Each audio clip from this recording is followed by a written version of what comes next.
Welcome to my Ask Me Anything session for April 18, 2024.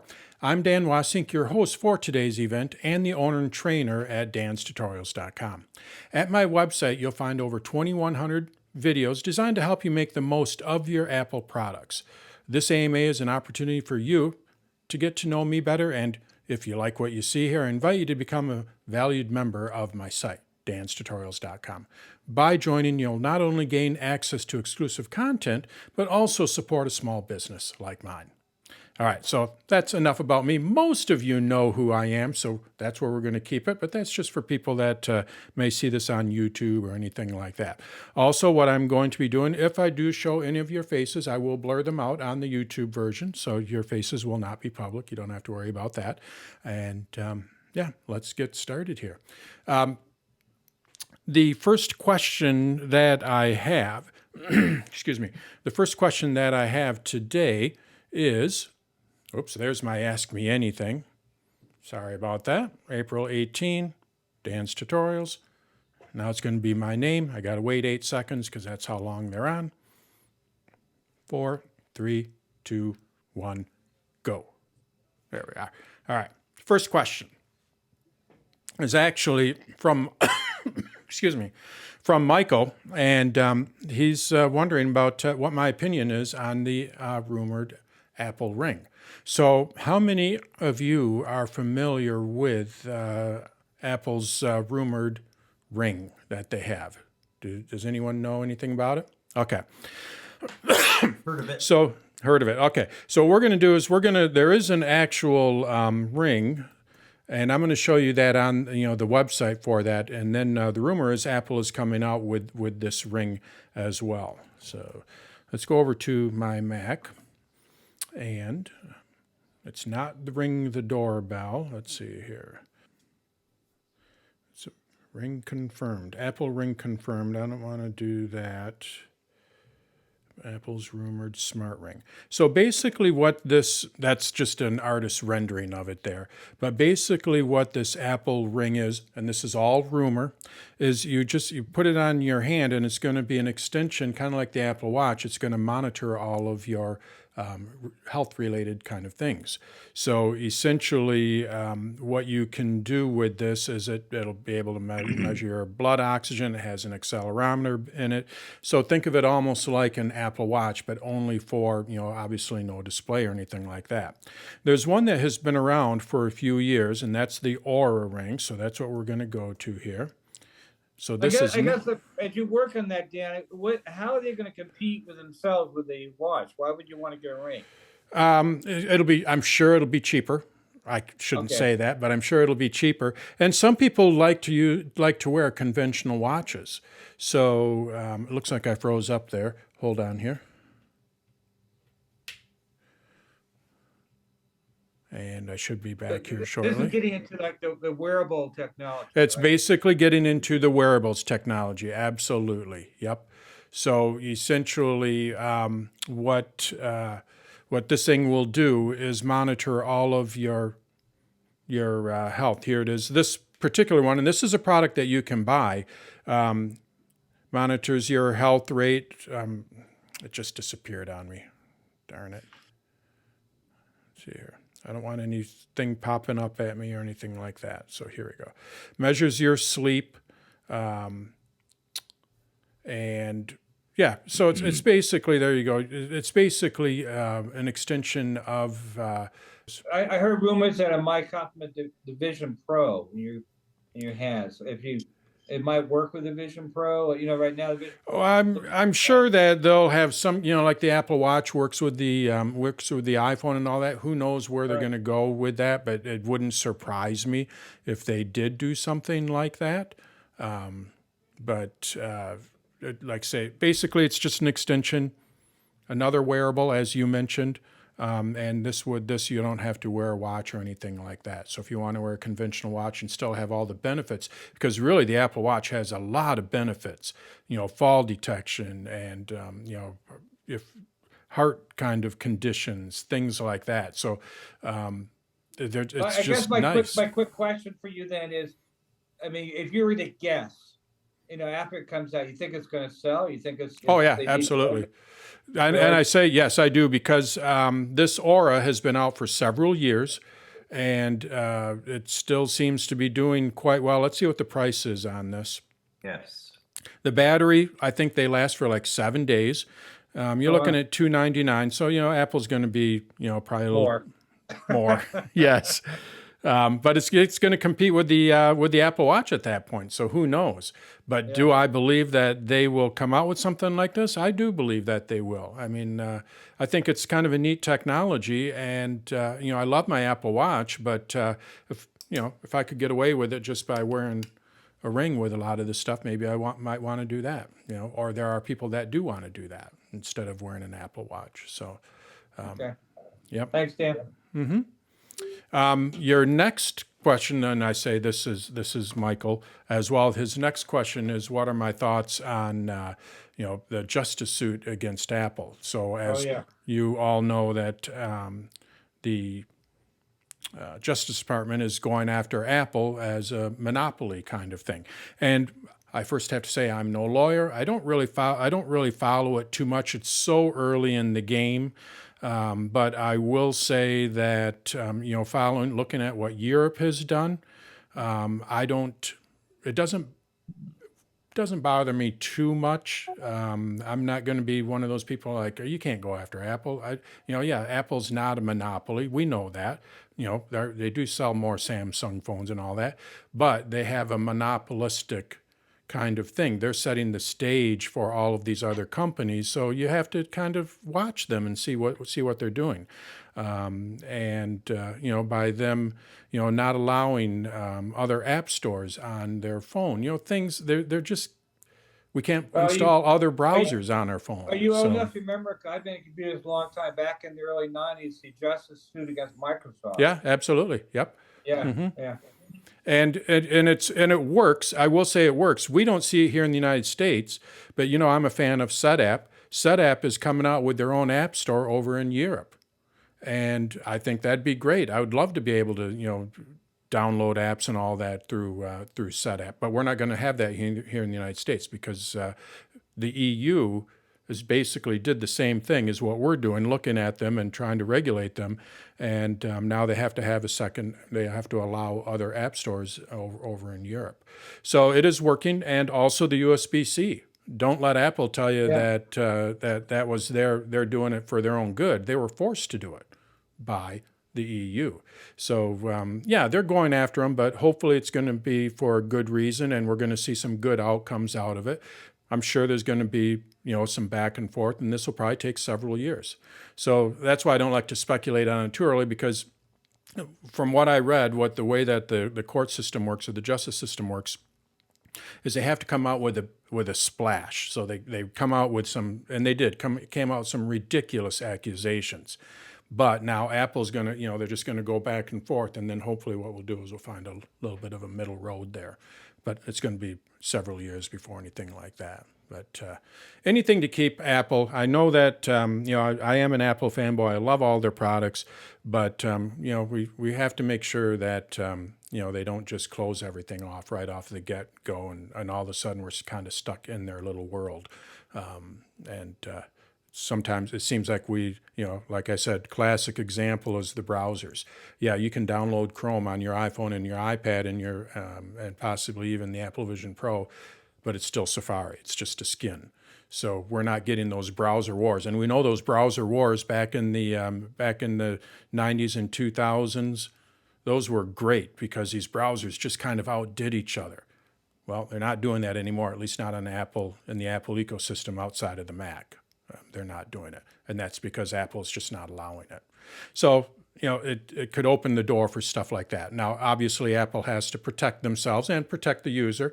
I certainly don't want my mom or my sisters or my, anybody that doesn't know is not an expert like me, I should say, I don't want them just downloading all of a sudden this malware and all this kind of stuff. Android phones, it has been said that every Android phone has at least one malware or virus on it at some point, and you just don't see that with the Mac because it's so closed down. So there has to be a And balance. Apple does a good job with privacy too. They Yep, really emphasize yep. that. Yep. So what I would like to see them do is personally, let me put it into expert mode and I can turn that off. And maybe I have to enter in this whole digit code and all that, something that my mom wouldn't do or anything like that. But for people like me that want to tinker with it and I will take the risk, let me do that then. And let me just do what I want with it. But we'll see. I totally agree with you. Let me put it into an expert mode. Mm-hmm. And if I put it in expert mode and I screw it up, then Yep. I void the warranty.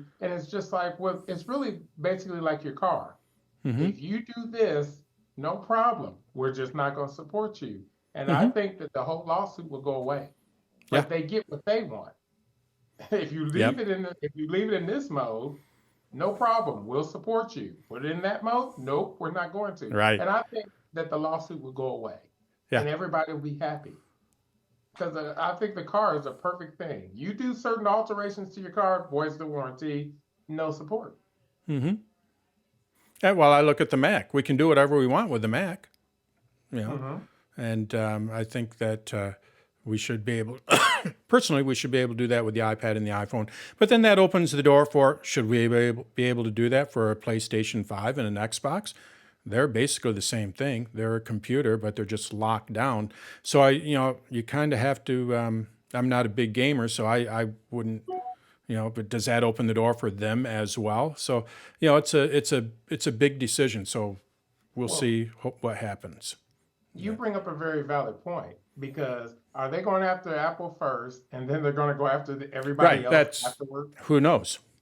Because when you bring that up, that's a very valid point. But like you said, these are locked down. To me, and just let everybody do what they want to do. And if you do, no problem. You void the warranty and we don't support you. And life goes on. Yep. So we'll see what happens. But I think it's going to be several years before anything. George, I told Kathy, my wife, when she married me, the warranty got voided. Nice. All right. So next question. Sorry about this. I go. At the end, I'll tell you a little personal stuff, what's going on with my cough and all that when I stop recording. So anyway, so this one comes from Ward. And Ward got a new computer, and basically he has several monitors on it. Correct, Ward? When you restart the Mac, they don't kind of go in the same spot? Well, no, what happens is I have a studio display in the middle and two ViewSonics on either side. And sometimes when the system goes to sleep and I wake it up, mail windows will move from a side monitor onto a different monitor.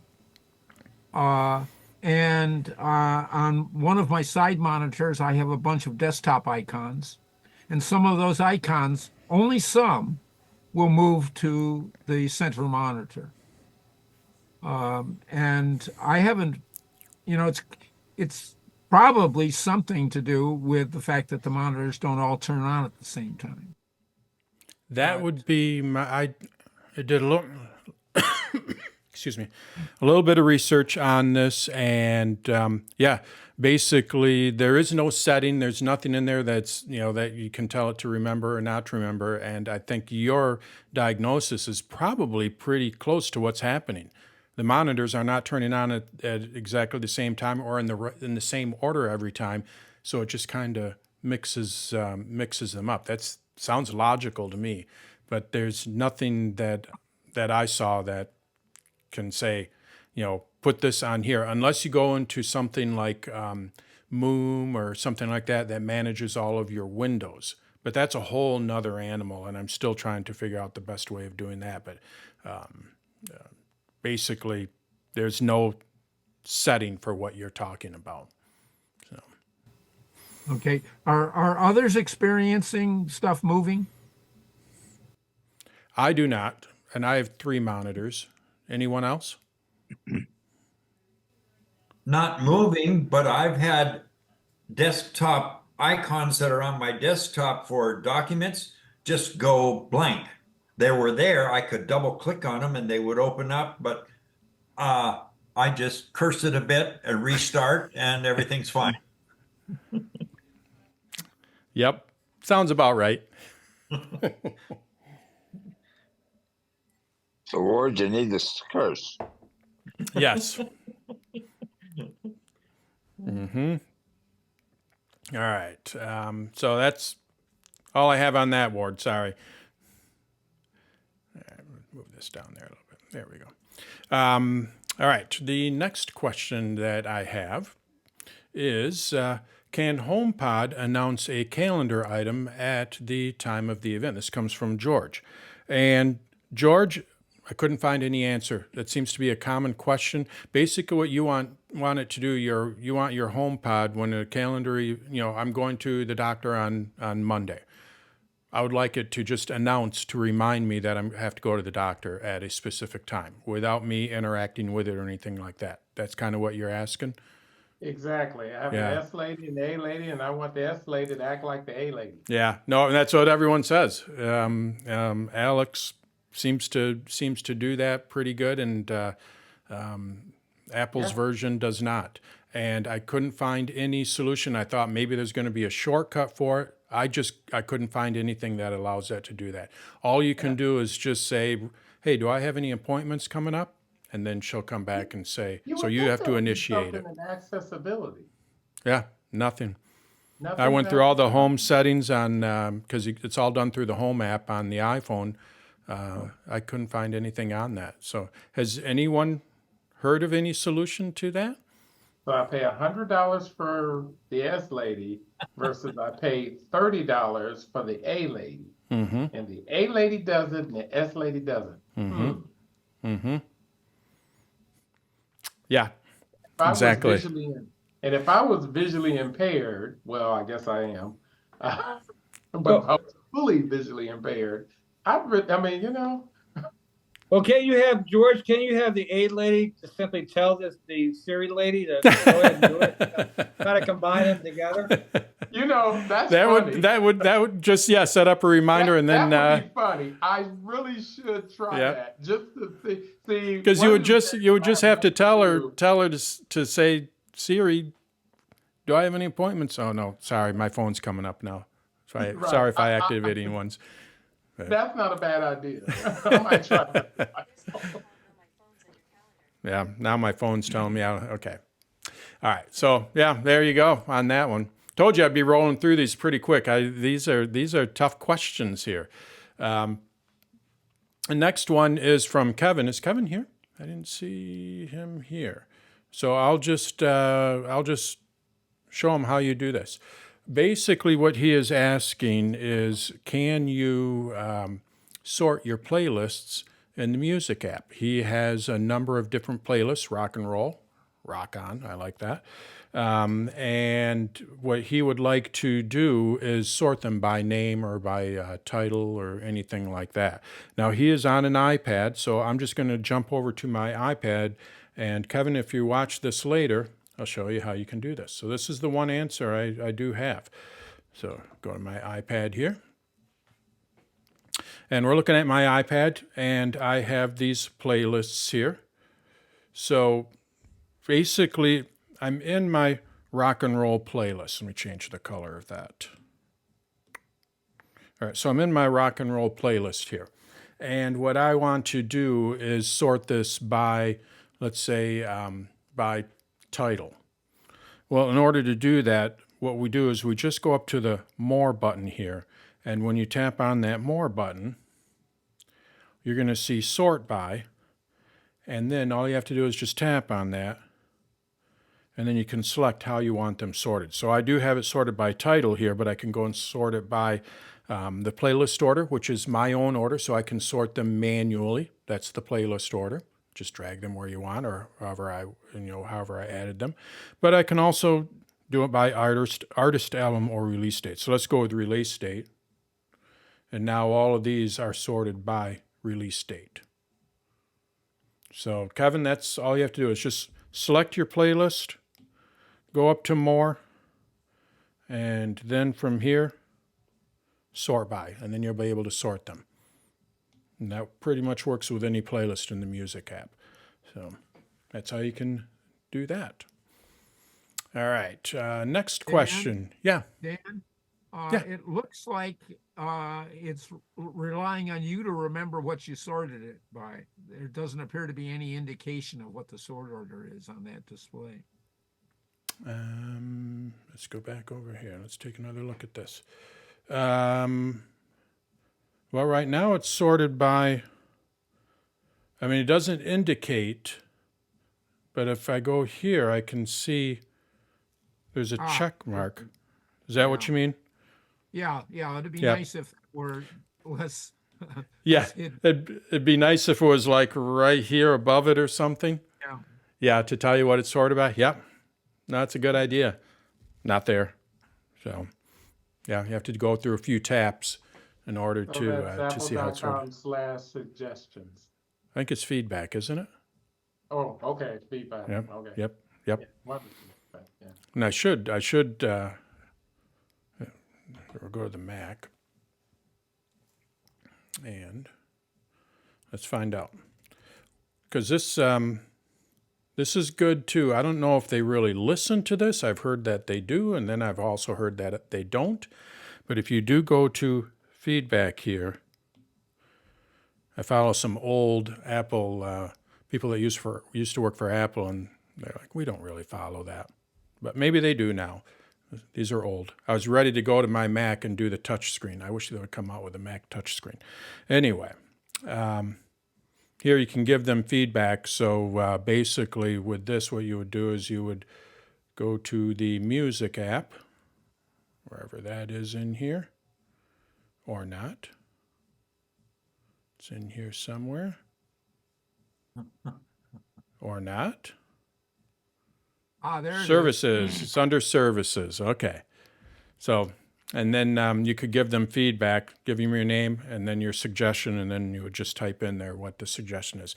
And yeah, I mean, I really should. There's a lot of suggestions that I have for Apple, of course, and I should use this more often. But that's apple.com/feedback. I say we all start using that a little bit more and flood them with how we think that they could improve their. But remember, they can't fix what they don't know is broke. So Right. We have to tell them it's broke. We have to tell them. so we have Mm-hmm. to Fix it. So Exactly. now that I know that the HomePod is not up to 8. There, right. Yep. Go there and leave them some feedback. Absolutely. Most definitely.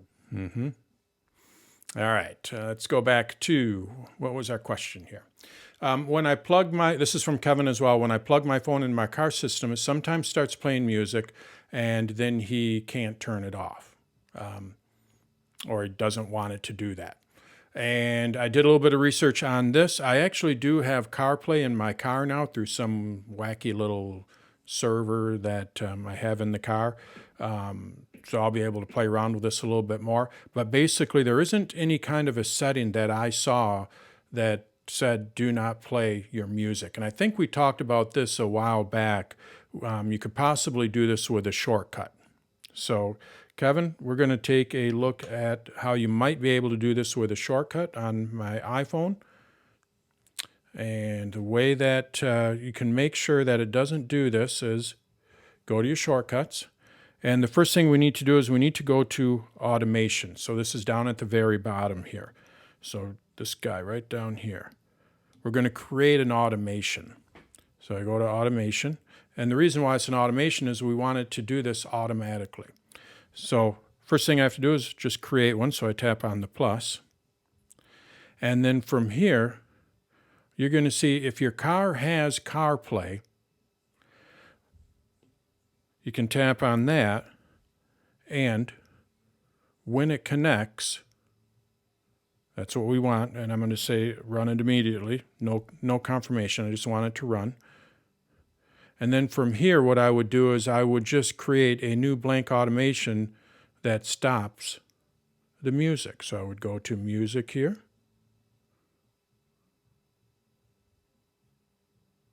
and music app, select music, find music, play, pause. And I would set it to pause. So now when my car connects to the Mac, or it connects to my car via CarPlay, what it's going to do is it's going to pause it. It won't play it. So that's one way of doing it. Now, if you don't have CarPlay, I don't know if you have CarPlay or not, or for people that don't have CarPlay, what you can do is you can do it through Bluetooth. So I would go to Bluetooth when it is connected, and then from here we have to say, what is it connected to? So I would say, when it connects to my car, now this phone isn't connected up to my car, but basically I would choose my car in there, and then from there I just follow the same steps. Run immediately, go to next, create a new blank automation, search for music, and make sure that it's set for pause. And then anytime your phone connects up to your car via Bluetooth or via CarPlay, it won't play it, it'll pause it. So that's a way that you can get around that. A little bit of a wonky situation. There's no setting for it, but it just follow those steps. It's just an automation, relatively simple automation. It's a single step, and then that should hopefully fix your problem. Dan, you got to upgrade your phone. You got an iPhone 12 there, huh? You know, the 15 The demo, Pro. actually, this is a 14. Oh, yeah. But it's my demo phone, so it doesn't really, it's not even connected to anything. But that's a 14. It's just, it replaced an iPhone 12, so I still have the name iPhone 12. So I hope it's my 14. That's what I was supposed to trade it in, my 12. Hopefully I did that. They all look the same. All right. Next question that we have is from Jerry, and he's wondering what a good 24-inch monitor is, to hook up to his Mac PowerBook. And, this is a matter of opinion kind of thing. So I'm going to ask everyone, what they think. I personally, obviously you can go with start out with the big, the Apple version, and, it's a great solution, but it's also very expensive. Now, and that's, I think Ward has that and a few other people have that, and it's a really nice solution, but it's a pricey solution. So what other options are there? I personally am a fan of LG. I like the LG monitors. I'm not a huge fan of Samsung. At the school that I used to work at, we used LG and Dell. Now, the reason why I'm not a big fan of Samsung, it's not because I don't like Samsung. We bought my mother a Samsung television, and I just hate the interface. I'm not a fan of their interface for their monitors, or maybe their TV. So then I was helping someone else, consulting with them, and they went out and bought a Samsung. And again, to me, I don't think their interface is user-friendly. So I'm just not a huge fan of the Samsung. So you can go with, and I personally do like LG's. I would say make sure, what I would recommend doing is getting one that possibly has a hub built in it. So then you can, with a MacBook, you don't have a lot of USB ports. So if you can get a monitor with a hub in it, then you can plug more devices into it. But that's basically it. Just get a 4K monitor, and you'll be good. Does anyone have any suggestions themselves? It's funny that you mentioned that. I actually have a Samsung monitor. And when you were saying that about the interface, I agree with you. I don't like the interface. However, I never use it. Right. Right. So It should go, it's a monitor. You shouldn't have to use it. Correct. Right. And then I also think about, okay, I also have a Hisense television in here that I got from Target that I use because it has AirPlay. I use that as a second display a lot of times. So it's like, okay, so what about televisions? It depends on what you're doing on it. Depends on what you're doing on it. Definitely for televisions, like I say, not a huge fan of Samsung because of the interface. For televisions, because that's how you interface with it. Monitors, you really shouldn't have to, but setting it up and all that, I just felt clunky, and we had really good luck with the LG and Dell monitors. I hate to say it, Dell, but really good luck with Dell and LG monitors over at the school. So the LG, you're right. The LG interface is really nice. And matter of fact, it's funny that you mentioned that. I just got a brand new Dell monitor from my work, and it was a very nice interface. It has a built-in webcam in it. I'm like, I It looks like good. this. Oh, it is. Yeah. It's really nice. Yep. But of course, I didn't pay for it. Right. And that's Right. always the one thing you gotta look at. Okay, price. So, and that's just like somebody was nice enough to give me my Samsung monitor, and it is nice, and I wouldn't have paid for it. Right. So, Yep. me, I'm really like, okay, I'll go for television and just push it back. So there you go. Those are my suggestions. Thanks, Yeah. everybody. What's that? I just said thank you for the Oh. advice. I appreciate it. Oh, yeah, here. Yes, no problem. Yep. Glad we could help. All right. The next thing that I have is open questions. Look at that. So now we can open it up to any other questions that you may have, and we can see where we can go from there. I see Marshall has his hand up. Marshall, and you're muted. Hello? Hello. Yeah, I have a question. I've been noticing that Safari is giving me some problems sometimes. Like it just doesn't load some Okay. web pages, particularly like when it comes to my work. My work is very like Microsofty, Okay. everything's through Microsoft. So when I try to load certain web pages, Safari just won't load. It just won't. And I don't know if that's a work thing or something I need to change with Safari. There's not a whole lot of things that you can change in Safari that may help. I'll come up with a couple of suggestions. Being that it's Microsoft, what you might want to do, I hate to say this because I'm a Safari fan, but you can try this out. Download their Microsoft Edge. They do have it for the Mac. It's basically it's basically Chrome, but it's a better version of Chrome. That's one solution. And I say this, I haven't seen you before, so I'm going to assume you're new to these. The way when I try to troubleshoot, what I try to do is figure. What we have to do is we have to figure out if we can replicate it. So when you open it up in Safari, and then if you were to open it up in Edge, can you does it do the same thing? So if it opens up in Edge and then it doesn't open up in Safari, then we know it's Safari's problem. If it opens up doesn't open up in Edge and it doesn't open up in Safari, now we know it's something else. It could be maybe your network connection, could be the work or something like that. So we're just trying to figure out exactly where the issue is. So that's the first thing. That's why it's always nice to have, although I'm a huge Safari fan, I do have multiple browsers just for that reason. So let's just say that it is a problem, seems to be with Safari. It's not working. So the next thing that you can do, I'm going to go to my Mac here. The next thing that you can do is try it. And these are things that you want to try. Again, we're just trying to narrow down the problem. Try it in a new private window. So this is incognito to Chrome. And what this is going to do is not track you or anything like that, but if it works in there, okay, now we know that we can get it working in Safari, which is good. So we can, if it doesn't work in there, okay, let's just say it works in private window. It doesn't work here yet. So then what I would do, like I say, this is a number of steps, go up under Safari here, and then you're going to see clear history. And under clear history, what you can do is you can clear your history. So you could say today, yesterday, or even all of your history. Now, this is not going to clear your passwords or anything like that. You don't have to worry about that.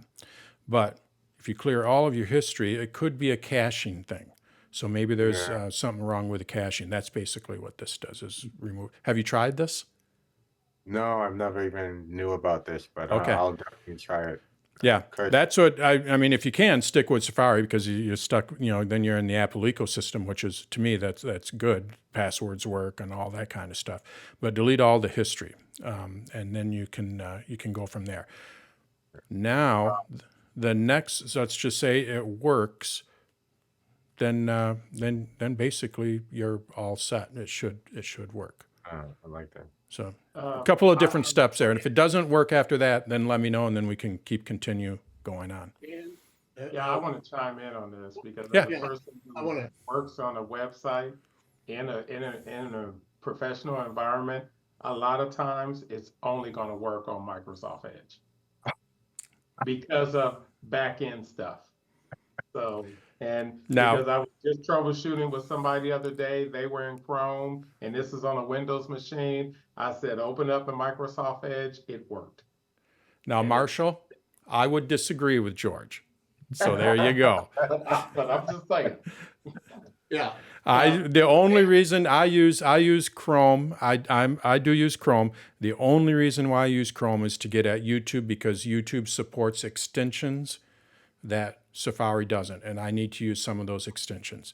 But 90% of my browsing is done with Safari, and I really don't have a problem with it. And so I'll politely disagree with George. Yeah. You know how what back about- end what with about the speaking stuff and development? all that on the back end of stuff, and then you also doing the authentication with Yeah, no, this should all work cross-platform. It But should. It should. Now the keyword that we're both using is should. Right. So give that a try, Marshall, and then get back to me, and we'll see if we can figure that out if that doesn't go. Yeah, Frank. Yeah. What about the develop menu that's optional? Okay. Not optional, but that you have to tell it to put it up there. Yeah. Then it does all kinds of imitations, right? Well, that's where, with the develop menu, what you can do. So what he's talking about here, in my Mac, if I go to the settings, what I can do is put my browser into a special mode. I think it's under advanced here. Show features for web developers. So basically, it doesn't really change the functionality of, it's not going to change how it renders or anything like that, but it adds this nice little thing up here. And let's just say we have it is something to do with Safari, and you have a connection with the developers. What you can do is you can open up the web inspector here, and then they can say, well, can you search for something, something, something? And you can, kind of find it in here. So it's more for monitoring, that kind of thing. You used to be able to enter, let's see if this still works. Oh, I can go into responsive mode. So then I can see what my website looks like on a phone and things like that. But there was one that used to imitate? Yeah. Like, Microsoft. Oh, yes, user agent. So here. That's right. User Yep. agent. So user agent. Okay, so Marshall, if you really want to explore a little bit here. So again, I just went to settings and then show features for web developers. That's all you have to do is just turn it on. And you're going to see, let me get rid of that. All right, so you're going to see develop up here when you do that. And then you're going to see user agent. So basically what this is going to do is it's going to mimic that I'm opening it up in Microsoft Edge. And you can use Google Chrome, but Edge and Chrome are basically the same thing. Edge is a lot better than Chrome, but it's the same engine. So now when I go to this, Safari is acting like it's in Edge, and it'd be interesting to see if you still have the same problems. So, And then how'd you get there in the first place again? yeah, so we'll just start from the beginning. So I just went to settings here, Yeah. and then you go to advanced. Yeah. And under advanced, you're going to see show features for developers. And once All you right, do that, thank you. then it's develop and user agent.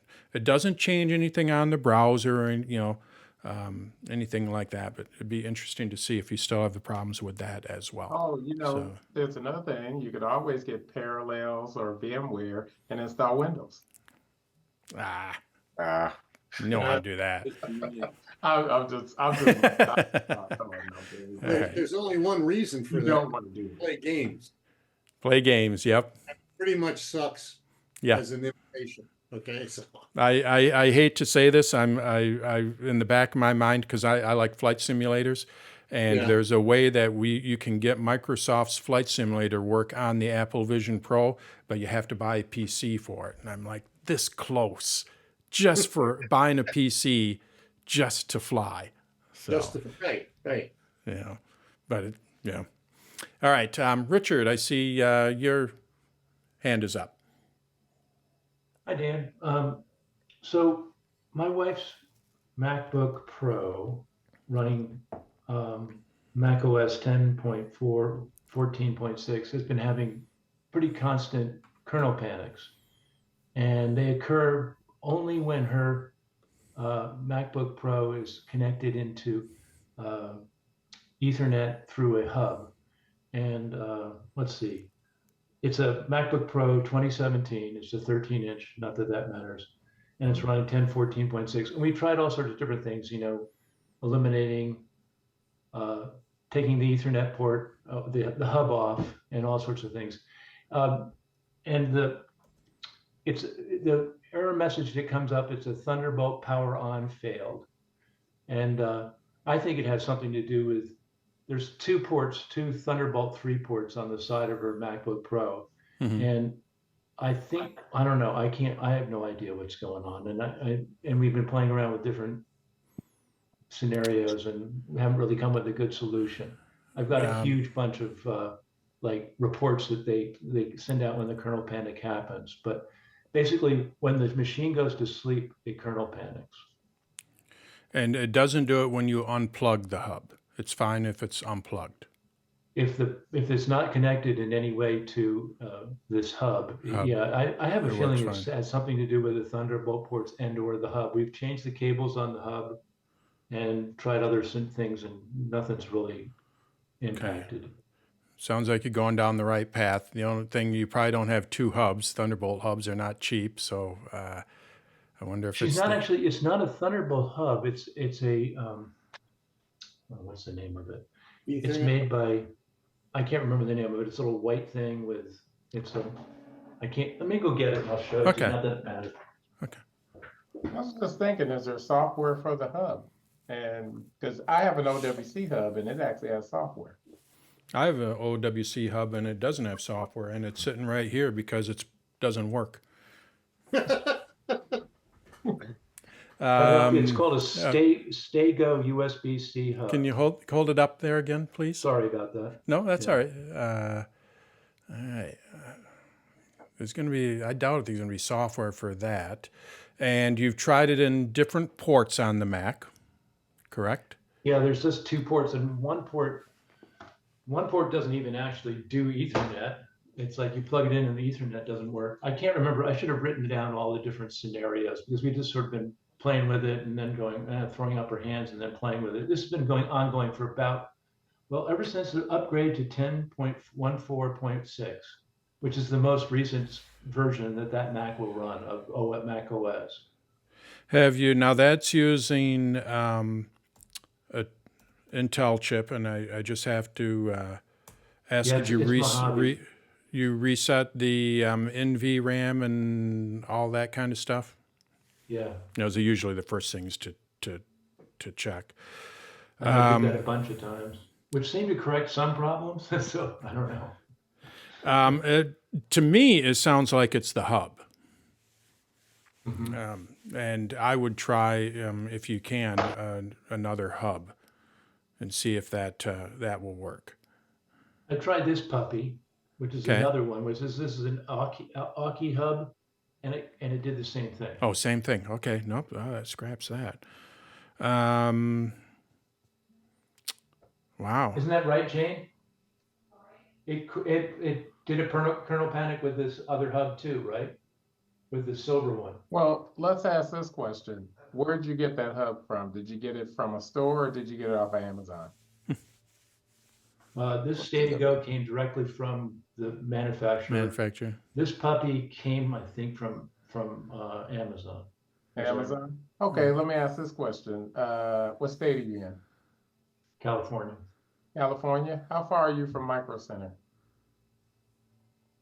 Probably not anywhere clear. Not anywhere nearby. clear? We're in the middle of the nowhere. Because, okay, here's what I'm getting at. Micro Center sells some pretty high quality hubs, and get one of theirs and see what happens. Yeah. Okay. Do you just need it for? Do you just need it for USB, like extending your USB? What does that hub have on it? What ports does it have on it?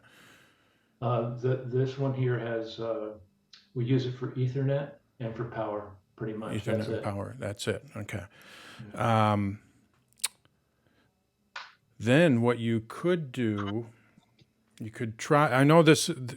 If you did this through Amazon, because they have a 30-day return policy, it's always a good way to try things to see if it works. Apple has a USB port that is also Ethernet and will power it. And you could try Apple's solution. It's probably a little more expensive, but that's why I say if you could do it through Amazon. Well, wait a minute. You may not want to go through Amazon. Did you guys hear about what they're doing? If you actually return a whole bunch of stuff, your prices are going to start to go up. Well, this is only a one-time thing. So, but yeah. You know, So it's I would go Labs or Micro Centers. Dan, It's an Apple product. It's Yeah, I'm gonna see if I can find. Let's go to my Mac here, and we'll see if we can find it here. So, and let's see here, Hub, and I don't know if it's necessarily a hub. It might be. a dongle. Yes, exactly. Yeah, we'll just search dongle. Hey, look at that. Hey, look at that. Yeah. So you need You need power and Ethernet. Ethernet. So we're going to search for Ethernet adapters. And okay, here's a USB to Ethernet. This, I think. Yes. Okay, so Belkin, but it being that it's sold through Apple, obviously it. But this one will have power. So it's Belkin Ethernet and power adapter with a Lightning connector. Let's take a look at this Lightning one. connector. Yeah, You don't want USB-C. Yeah, whatever, you need. Belkin USB-C to gigabit Ethernet adapter. That would work. Yeah, no power to it. But could you plug your computer in using a different? Yeah, we could just use the other. So this is only $29. Yeah. So, and just see if that works. You know, that's obviously certified by Apple. Not saying it shouldn't matter, but you know, it. Right. I got you. I would try that, and that's not a whole lot of money. But yeah, if you did it, even with Apple, if you have, well, you're in the middle of nowhere, so you're not going to have an Apple. Well, they're middle of the nowhere, but Santa Barbara's an hour and some minutes away. So, so they have an Apple store there, I'm sure, and you know, you could get it. And I think there's a 2-week return policy for Apple, but don't quote me on that. So basically, you want to go with someone that has a pretty liberal return policy, because it's not, you just want to make sure it works, and if it doesn't work, it's no use for you. So it's, you know, but that's one way of doing it. So just that's great. Thanks. That's a great suggestion. And then if it doesn't work, then we go, well, there's probably those USB-C ports on the side of it. Something's going wrong with that. Something's going wrong with that. Yep. And then can you replicate it all? Like, is it easy to replicate? Like it does this all the time? Because then you could make a Genius Bar appointment and see if they can, because they will have, at least 10 years ago when I worked for Apple, we could run a Mac through all kinds of hardware tests. Yep. We did start up the Mac using the D key, which was threw out a bunch of diagnostics, and it said that the Thunderbolt 3 ports were fine. So I don't know. Yeah. So, but they have a deeper dive that they can do or they did. I can't speak for them now, but they did. So, but I would say try this first and then see how that goes. Sounds like a great idea. Okay. Thank you very much. I appreciate that. No problem. All right. Who do we have next? Larry, I see your hand is up. And you're muted. Yeah, I There you are. unmuted myself. Hi, Larry. Hi. I got a question that you talked about a while back. I have a Epson Stylus Photo R320 printer, and I've started it's an older printer related to the world today. But when I first hooked my M1 MacBook Air on it, it worked, but then it started acting up. I can still go and be able to drive a scan of something on it from the computer, and using the computer to do that through the printer scanner combination. But when I try to make a print something, it just sits there and never makes the connection to the printer as far as information coming from the computer. And I tried reloading the application from Epson, and nothing happened. Then I remembered back while you talked about if you try to delete a printer, that there's something else you have to go to delete to something else in the system, that just deleting a printer doesn't totally delete something that's buried in the background. And that was a month or 2 months ago. I don't know. I don't know if that was me. That might have been someone else, but we'll see if we can figure it out. Yeah, So when is this a wireless printer, or do you have to plug it in? No, it's hooked up by wire. What it is, it's a USB connection, and then I got a connection to plug the USB in, and then to put it in the port on the MacBook Air, which isn't a USB connection. I've got that converter. Okay, so what I would do, we'll see, and you might have, oh yeah, there it is, discontinued. Let's go to support and see if we can download. Let's see, there's the plugin for it. I don't want the plugin. You want Epson? Yeah, because when I hooked the printer up, it downloaded through the Apple system of, adding a printer. Yep. What I'm wondering, let's see here. I will go and search for this. Copy. Download. Sometimes you can download the Drivers. everything. Yeah, the drivers and everything. So we're going to see if we can find that instead of relying on Apple to do that for you. Yeah. So I'm going to see if I can find that. Your app Dan, if he wants to remove every printer setting, you go into your system settings and go to the printer and do a right click on it. Do a what? A right click. All right, so I'm in my system settings here, and to your we printer.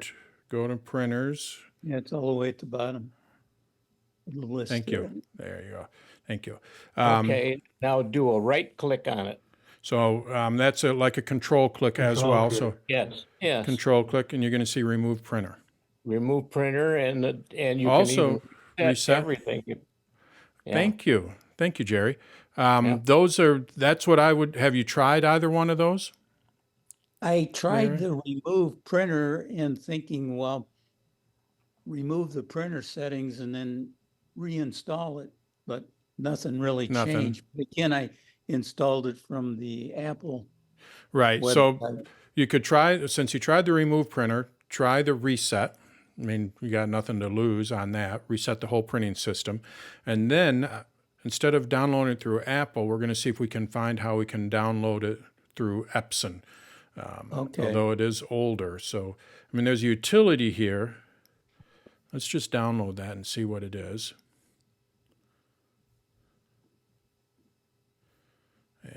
Okay, that's a plug-in installer. I don't have an Epson printer, so I'm not going to install that. But that, that's from November 2004.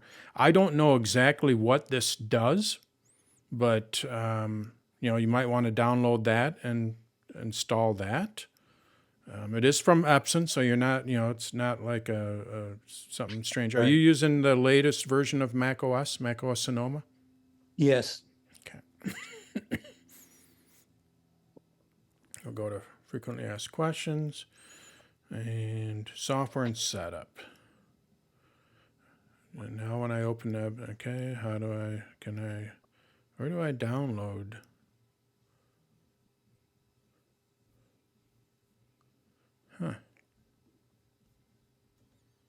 No place to download. That's the only, drivers. I didn't see that there.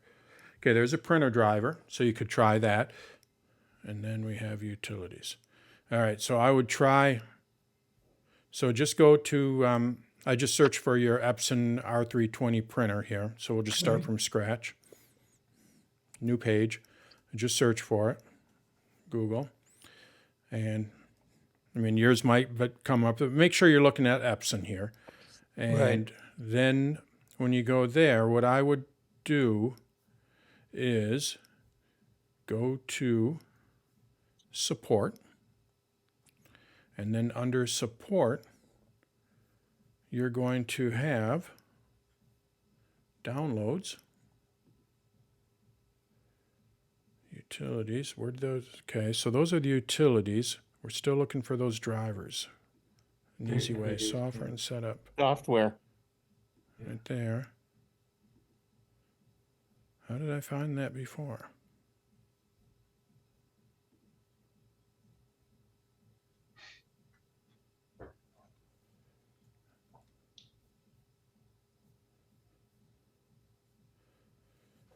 Wow, this is strange, right? Because I can see here, I'm on the Epson, and there they are. And then when I go to that other page, they aren't there. I'll just copy this. Dan, you have on the other page, you have Windows 98 selected. See where it says operating system, Windows 98? Yeah, you got it. Yeah. Oh, okay. Sorry. Thank you, George. Go.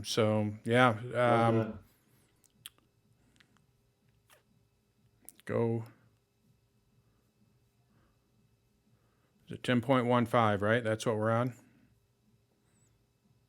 Right. 10.4. Epson CD, printer driver. All right, so let's try this again. Searching for that. And we want to use Google. There it is. And what's this support? It should take us hopefully to the same. Drivers and downloads. Okay, we're on 10.1x.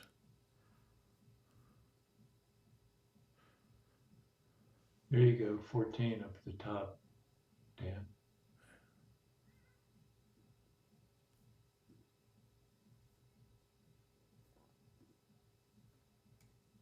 Okay. Ooh, that's the driver, 146 megabyte. That's what I would see normally. Okay, So then the that would title be of that driver is driver B12. What is it? It's 12.62.